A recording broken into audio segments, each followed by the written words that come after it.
আসসালামু আলাইকুম। জেমস আর ইংলিশ একাডেমির পক্ষ থেকে সবাইকে শুভেচ্ছা এবং স্বাগতম জানিয়ে শুরু করছি আজকে আমাদের ক্লাস ভয়েস চেঞ্জ। ভয়েস চেঞ্জের ব্যতিক্রম রুল। প্রিয় শিক্ষার্থী বন্ধুরা, প্রথমে এই সেন্টেন্সটা দেখতে পাচ্ছ হচ্ছে এখানে my pen has been lost. এই সেন্টেন্সটা আছে হচ্ছে প্যাসিভ ফর্মে আছে এবং প্রেজেন্ট পারফেক্ট টেন্সে আছে। প্রেজেন্ট পারফেক্ট টেন্সের প্যাসিভ ফর্মে আছে। যদি আমরা প্রেজেন্ট পারফেক্ট টেন্সের অ্যাক্টিভ ফর্ম করতে চাই তাহলে স্ট্রাকচারটা হবে হচ্ছে এরকম: সাবজেক্ট প্লাস হ্যাভ অথবা has plus verb 3 plus object বা এক্সটেনশন। প্রিয় শিক্ষার্থী বন্ধুরা, সেই অনুসারে আমরা এখানে দেখো নিয়ে আসবো হচ্ছে এখানে সাবজেক্ট নিয়ে আসবো হচ্ছে আই। কেন? আমার কলম আমি হারিয়েছি, আর একজনকে দোষ দেওয়া যাবে না। আর দোষ দিলে কিন্তু একটা কিলো মাটিতে পড়বে না। আমার কলম আমি হারিয়ে ফেলেছি, সাবজেক্টটা এখানে আসবে হচ্ছে আই। তাহলে এখানে সাবজেক্টটা নিলাম হচ্ছে আই, এরপরে অক্সিলারি ভার্ব হচ্ছে এখানে হ্যাভ অথবা হ্যাজ। তাহলে আই এর সাথে অক্সিলারি ভার্ব আসে হচ্ছে হ্যাভ, এরপরে ভার্ব কি হচ্ছে লস্ট, এরপরে অবজেক্ট হচ্ছে মাই পেন। তো শিক্ষার্থী বন্ধুরা, 2 নম্বর সেন্টেন্সে এখানে দেখতে পাচ্ছি I was awarded a gold medal. I was awarded a gold medal মানে হচ্ছে আমি একটা গোল্ড মেডেল পেয়েছি। এখন এই গোল্ড মেডেলটা কে দিল? কেউ না কেউ দিয়েছে। গোল্ড মেডেল কারা দেয়? এমনি কি এক জায়গায় থেকে নিয়ে আসলে হয়? না, এই গোল্ড মেডেলটা অবশ্যই অথরিটি দিয়েছে। এই জন্য আমরা সাবজেক্টটা নিয়ে আসবো হচ্ছে অথরিটি। তাহলে আমরা নিয়ে আসলাম হচ্ছে অথরিটি সাবজেক্ট। এটা কোন টেন্সে আছে? এখন দেখতে কোন টেন্সে আছে? পাস্ট ইনডিফিনিট টেন্সে আছে।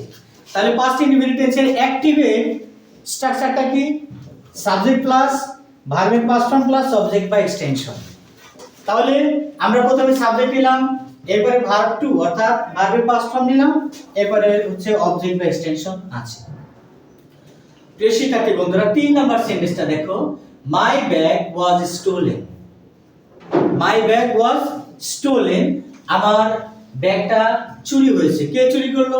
কেউ না কেউ চুরি করেছে। হ্যাঁ, তাহলে দেখো এখানে সামন, এরপরে হচ্ছে যেহেতু এটা পাস্ট ইনডিফিনিট টেন্সে আছে, প্যাসিভ ফর্মে আছে, সেহেতু এটা অ্যাক্টিভ ফর্মটা হচ্ছে সাবজেক্ট প্লাস ভার্বের পাস্ট ফর্ম প্লাস অবজেক্ট। তো শিক্ষার্থী বন্ধুরা, he is not known here, তার মানে হচ্ছে সে এখানে পরিচিত না। সে এখানে পরিচিত না, এর মানে হচ্ছে কেউ কিন্তু তাকে চেনে না। কেউ তাকে চেনে না।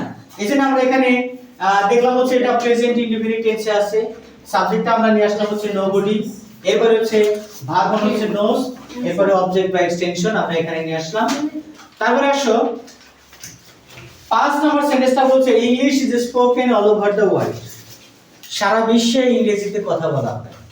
English is the second language of the world. More than 80% people use English as the second language. প্রায় 80% মানুষ ইংরেজি ভাষাকে দ্বিতীয় ভাষা হিসেবে তারা ব্যবহার করে। দেখো কারা কথা বলে? মানুষ কথা বলে। সেই জন্য এখানে আমরা দেখলাম এটা প্রেজেন্ট ইনডিফিনিট টেন্সে আছে। তাহলে প্রেজেন্ট ইনডিফিনিট টেন্সের স্ট্রাকচারটা হচ্ছে subject plus verb plus object বা এক্সটেনশন। আমরা সাবজেক্টটা এখানে নিয়ে আসলাম হচ্ছে পিপল, এরপর হচ্ছে ভার্ব স্পিক, এরপর হচ্ছে অবজেক্ট হচ্ছে ইংলিশ, এটা হচ্ছে অতিরিক্ত অংশ নিলাম। Rome was not built in a day. Rome was not built in a day, Rome একদিনে তৈরি হয়নি। ঠিক আছে, তো রোম কি এমনি হয়েছে? না, এমনি হয়নি, কেউ না কেউ তৈরি করেছে। কারা তৈরি করলো এটা? তার মানে হচ্ছে রোমের অধিবাসী যারা, তারাই কিন্তু এই রোমটাকে তৈরি করেছে। সেই জন্য আমরা নেব হচ্ছে রোমের অধিবাসী। তার মানে হচ্ছে রোমে যারা বসবাস করে অর্থাৎ রোমের অধিবাসীদেরকে রোমান্স বলা হয়। আমরা নিলাম হচ্ছে রোমান্স। এবার হচ্ছে যেহেতু সেন্টেন্সটা প্যাসিভ আছে এবং নেগেটিভ আছে, সেহেতু আমরা অ্যাক্টিভ করার সময় আমরা নেগেটিভ করব। তাহলে আমরা অক্সিলারি ভার্ব নিলাম হচ্ছে ডিড, নট। এখন কোন সেন্টেন্সে যদি ডিড আসে তাহলে ভার্বটা তখন প্রেজেন্ট ফর্মে হয়ে যায়। এই বিল্ড হয়ে গেল অবজেক্ট, এরপর হচ্ছে এক্সটেনশন। প্রিয় শিক্ষার্থী বন্ধুরা, আমাদের একাডেমিক রেজাল্ট 100-এ 100 আছে, ঠিক আছে, কিন্তু আমাদের বেসিক ঠিক নাই। বেসিক গ্রামার যদি ঠিক না থাকে তাহলে একাডেমিক রেজাল্ট এত ভালো হওয়া সত্ত্বেও কিন্তু ইকুয়াল টু 0। কারণ হচ্ছে যেখানেই তো শেষ নয়। দেখা গেল যে আমরা যদি ক্যাডেট কলেজ ভর্তি পরীক্ষা দিই, ক্যাডেট কলেজ ভর্তি পরীক্ষা দিলে সেখানেও তো বেসিক তো লাগবে। যে কোনো অ্যাডমিশনের কথা বলো, এখানে বেসিক লাগবেই। তুমি এর পরে যে তোমার এইমটাকে তুমি সাকসেস করবে, তুমি তোমার লক্ষ্যে পৌঁছাবে।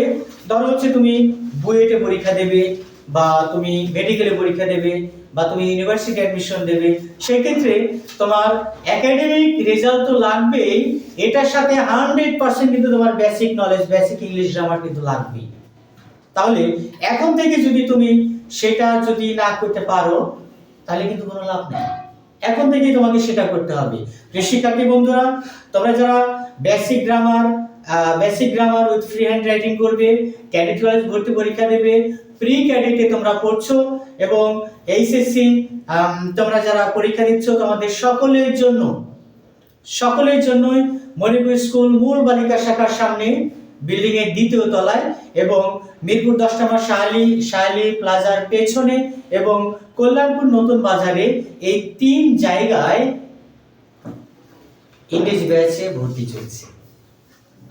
আশা করি তোমরা সবাই জানুয়ারির 7 তারিখ থেকে ক্লাস শুরু হবে। আশা করি তোমরা এখানে আসলে তোমাদের দাওয়াত রইল এবং সেই সাথে তোমরা তোমাদের ভর্তি কনফার্ম করে নিবে।